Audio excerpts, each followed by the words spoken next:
Пока, ребят.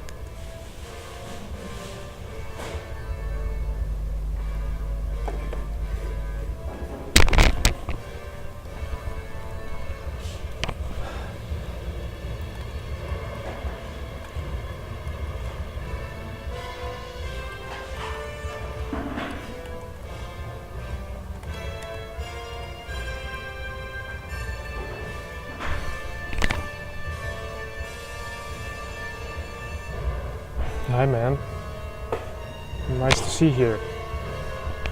And okay, now I'm ready to do something. I will make our epic music a little bit calmer, like this. I assume I agree stuff. No, not yet man, not yet. But I'm trying to.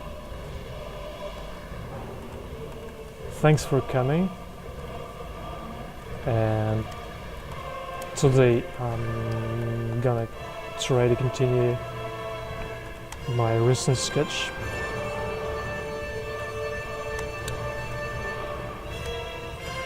And as you can see, I've added the character here and some chains and some more details, and I will just try to continue and to push it a little bit. So I'm a bit tired today, so I might be a bit slow in terms of talking and in terms of painting. So if you guys just have any questions, maybe not about my salary and my private life, but you can... Oh, thank you, Jocelyn, thank you very much.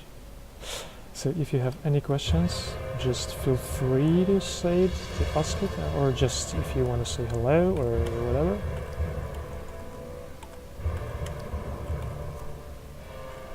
So just feel free to do it.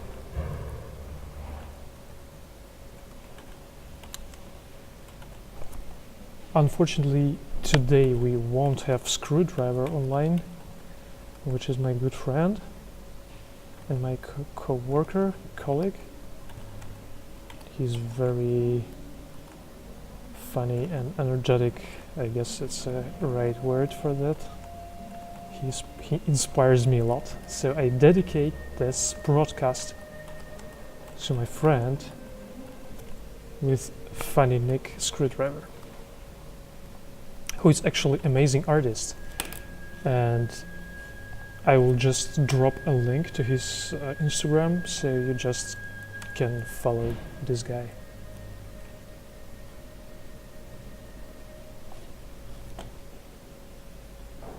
Give me a second, guys.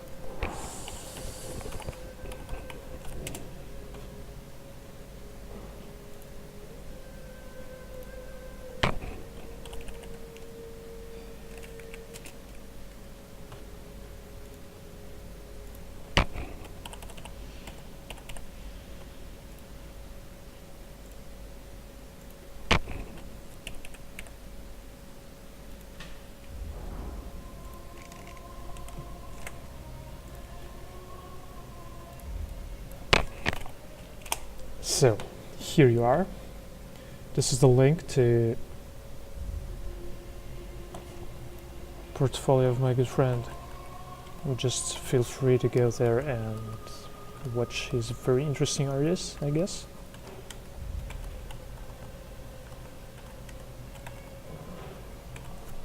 I don't guess.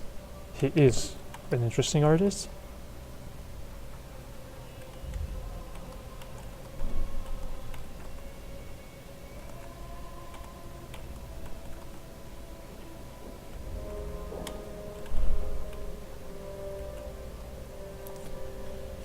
So, cool, yeah, exactly. So if the music will be too loud or there is something wrong with my broadcast, just say it. Or my voice will be too annoying, or I will be saying like useless information. just feel free to say something.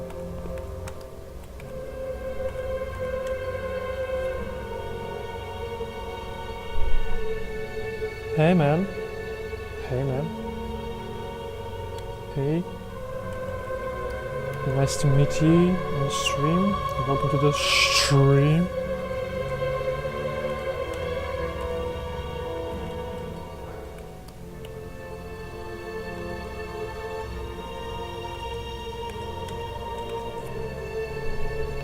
And today I will just try to enjoy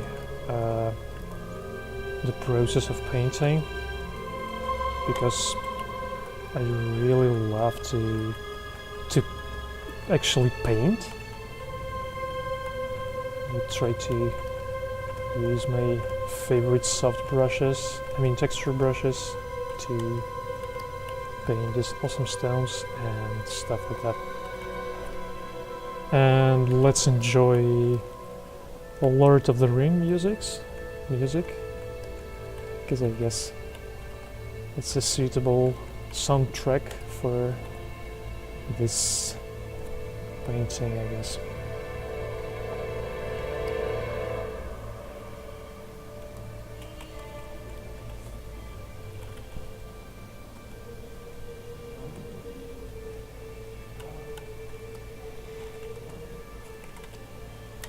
So now I'm just trying to add some more details and to make all these parts more interesting. And as you might notice, I just made some more layers. I just split my painting to foreground, midground and background, just to have control over my sky separately, like that. And you see here is the midground, and here I have foreground. Oh, there were some parts. I need to cut them out. Layer by cut, and just merge it with midground.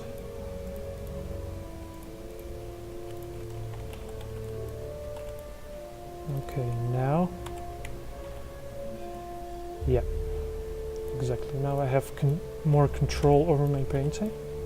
So, as long as I want to add some details, I need to have more control. And I've added some, I guess, evil bushes like this, and I think I'm going to develop this idea, because they help me to show the atmosphere of the painting.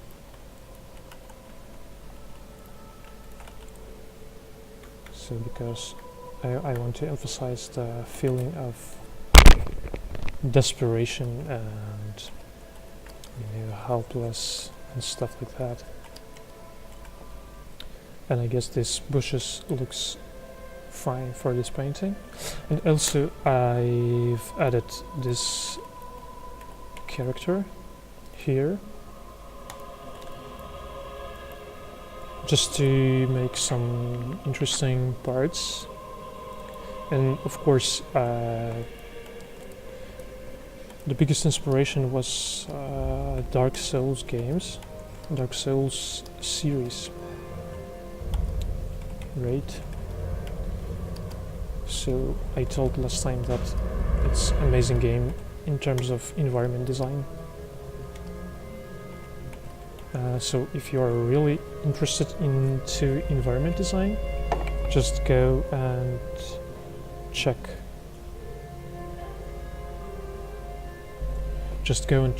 Dark Souls. Unfortunately, or fortunately, it's a difficult game, really hardcore, and you can't just go and enjoy the environment. But fortunately, you have Twitch and you can watch broadcasts. And that's a really good way to explore games and environment into games. I think the music is a little bit too loud, so I'm gonna make it a little bit softer.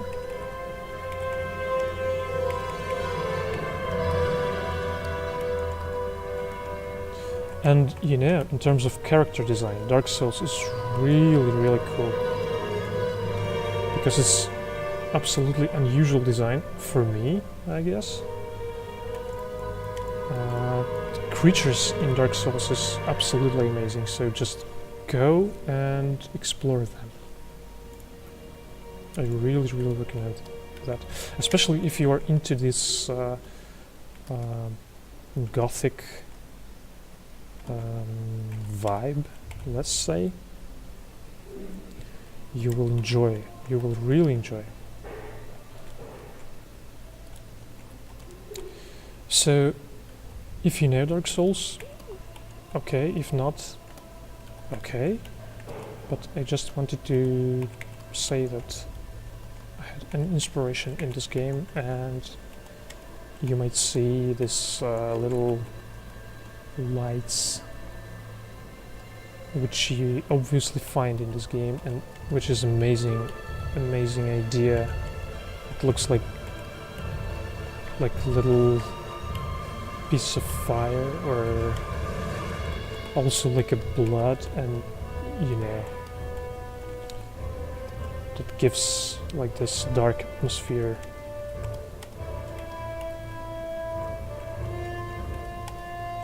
So also this guy gives me an understanding of the scale, because it's like a human figure and there is another one. So we have something like a distance between these guys, so we can understand the distance better. Also, I've added these guys.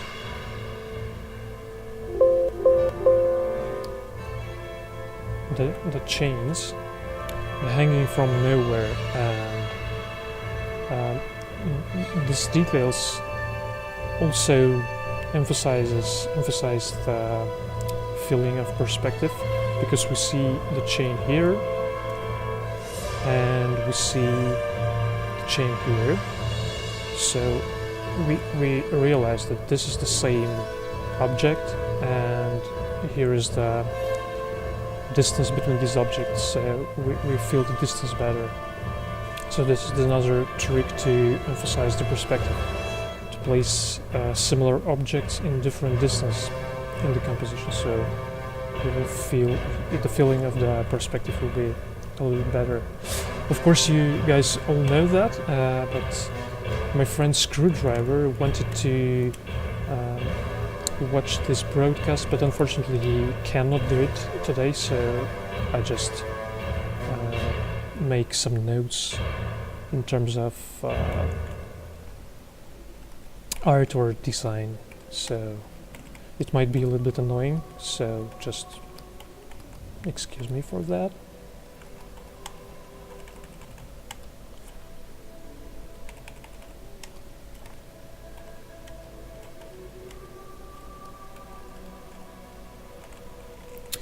And I'm not going to paint fast today, because you know, I found that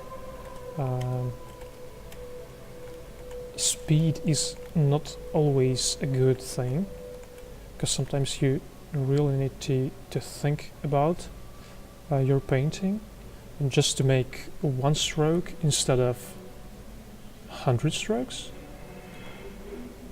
So that's why I'm not going to be in a hurry today. I will really draw a little bit slower than usual, because especially in this stage, when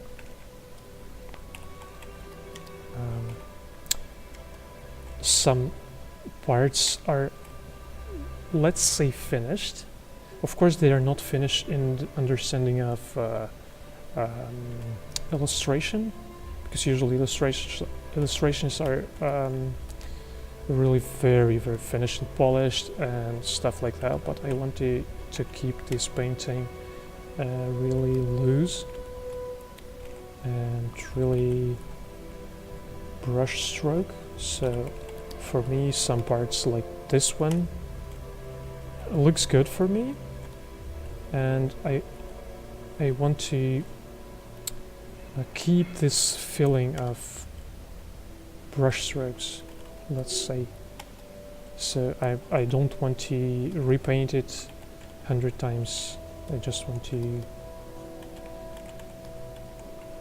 you know, make clever decisions and just to paint a little bit slower.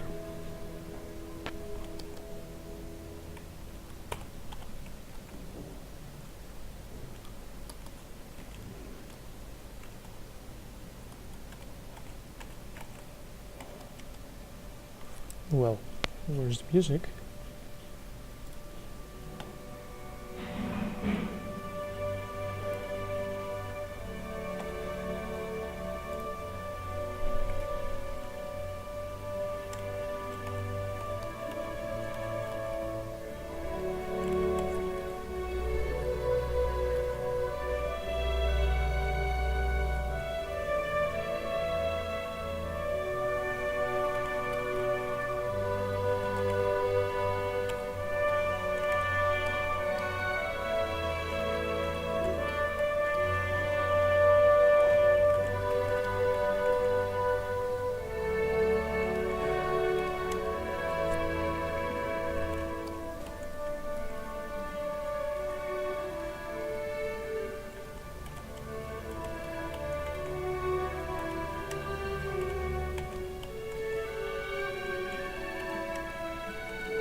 So this guy actually consists of two parts, like the main silhouette part and the secondary part, which is like this light, which is going from here somewhere, and I'm using clipping mask. I will make wait, where is that? Large thumbnail, so you will see better.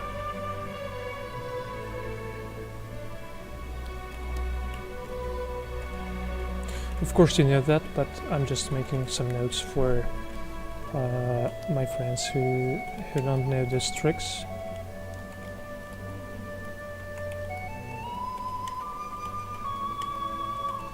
Okay. So as you might notice, I just grab the color from the background and just use it as light. Then the picture will look a little bit more unified, I say. So especially in these places, like here.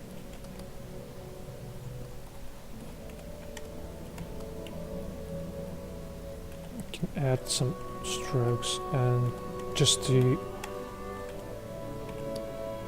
adjust the silhouette, and still I can go back to my main silhouette of this guy. I will duplicate him to save the process, so I will be always able to go back.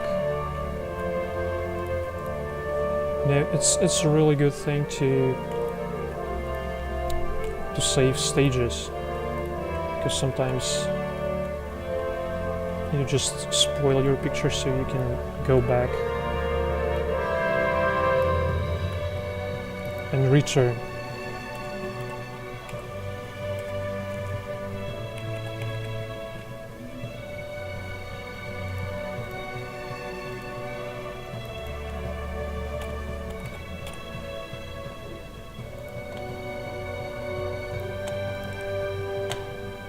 So I'm trying to keep my layers in some kind of order, because maybe in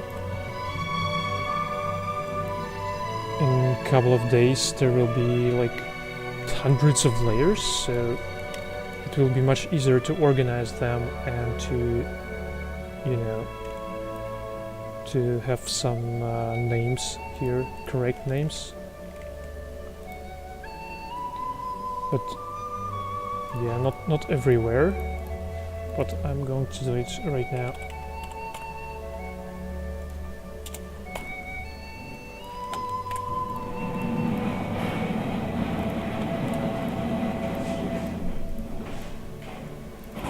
You can see I can easily find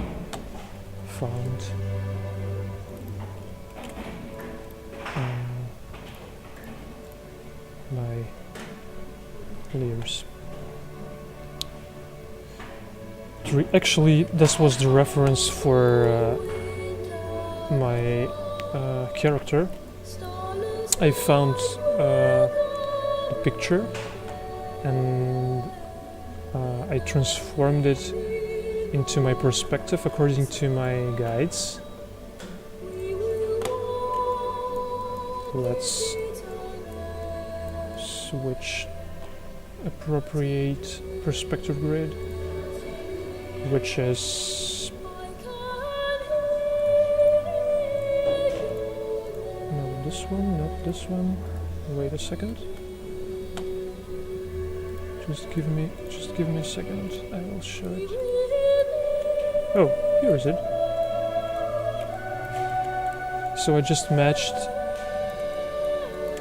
this guy to perspective grid.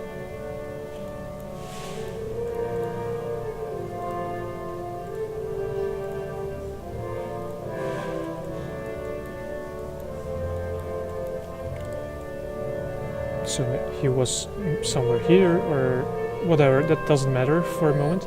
So I just used this kind of a silhouette to draw this guy, and afterward I just overpaint him and just used this picture for some kind of inspiration. So it's always easier to start with some kind of a photo or whatever, but I didn't use the photo for the picture. I just used photos for some kind of a texture or like a tree or whatever. Yeah, that's it. So let's go back to this guy.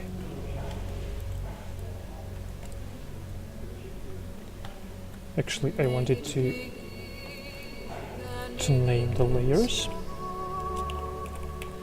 So give me a second and I will do it. Also a good thing to mark your layers with color. I usually use blue color for fog and red color for fire. So I will easily find these layers, like fire layers for example, because I have maybe 1, 2, 3, 4 or 5 fire layers here. So it will be really easy to find them through the layers.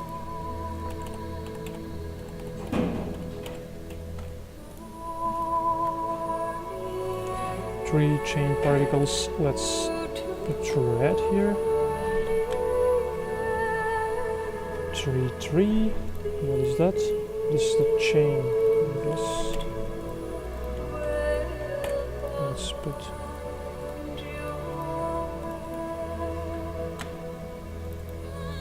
and this will be the mid-ground.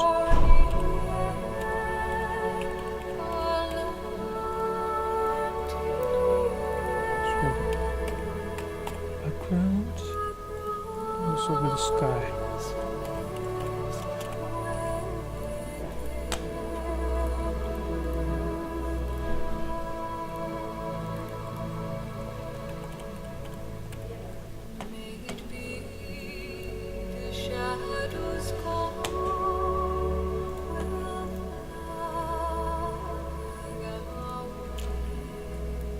Actually, it's also a useful thing to just group your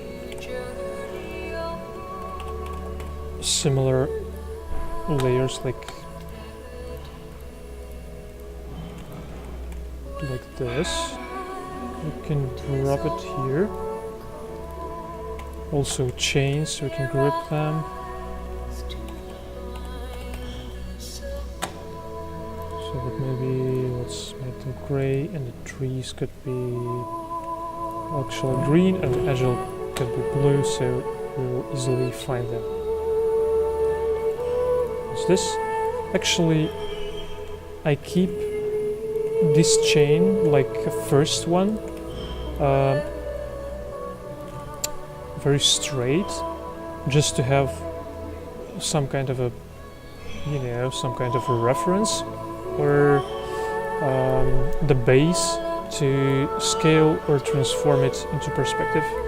So I just keep it in front direction. So I just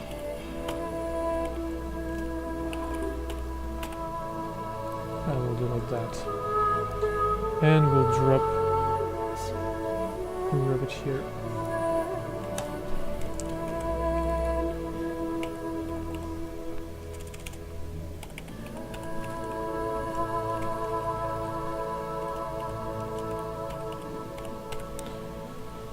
And let's call it design parts.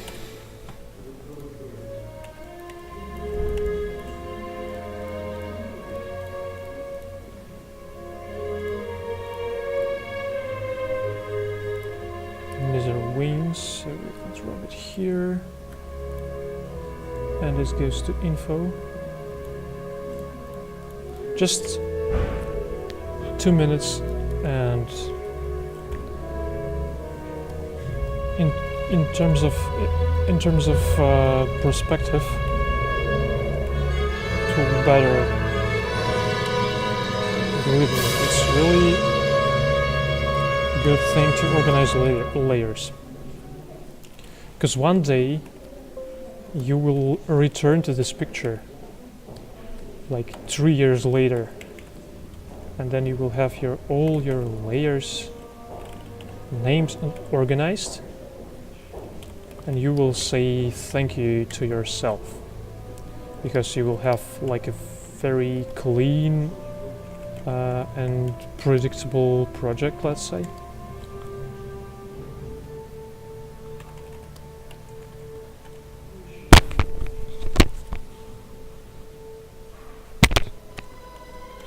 So if you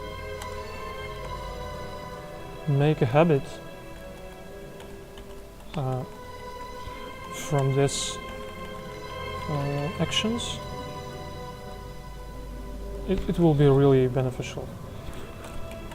It might be a bit boring to name every layer, you know, like you want to paint, you want to feel emotions and stuff like that, but believe me, it works, especially in production. It really works. Especially when other person will open your file, and you know, in game production you meet this thing every time. And when other person who don't understand your language open the file and founds like layer 1000, 1000 and like this, and like, what the fuck is that? And no groups and nothing. So this person will curse you, my friend. So don't be an asshole and keep your layers organized.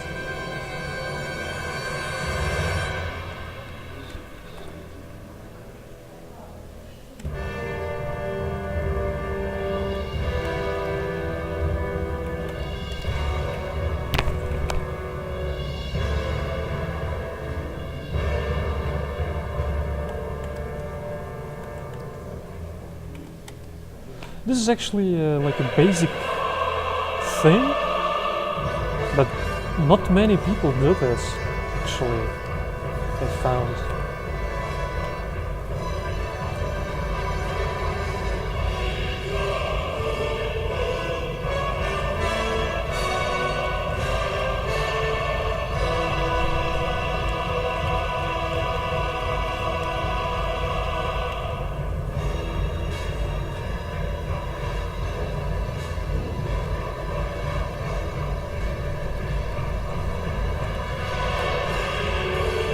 We can add some atmosphere to these chains by just lock them.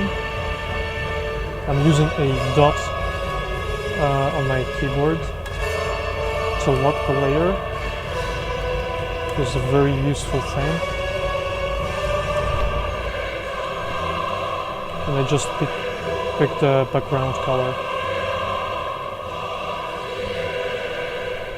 to add some atmosphere. You see, that will be funny if I will add some light here, and especially I love to use hard light blending mode to add some light.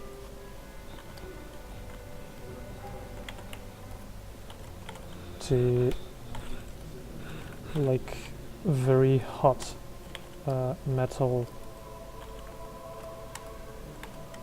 parts. They really look like, yeah, like they have like high temperature, so it will add some more drama, I'll say, to the painting, because this hot chains, they obviously made from iron, and to make this iron look like orange, you have to have like really high temperature. So you can notice that this temperature goes from below, so it says to us that it's really hot inside of this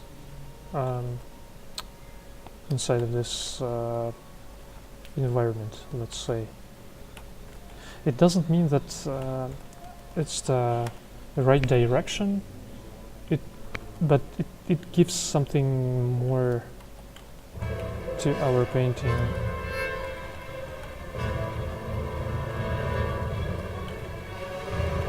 Just a little bit more storytelling.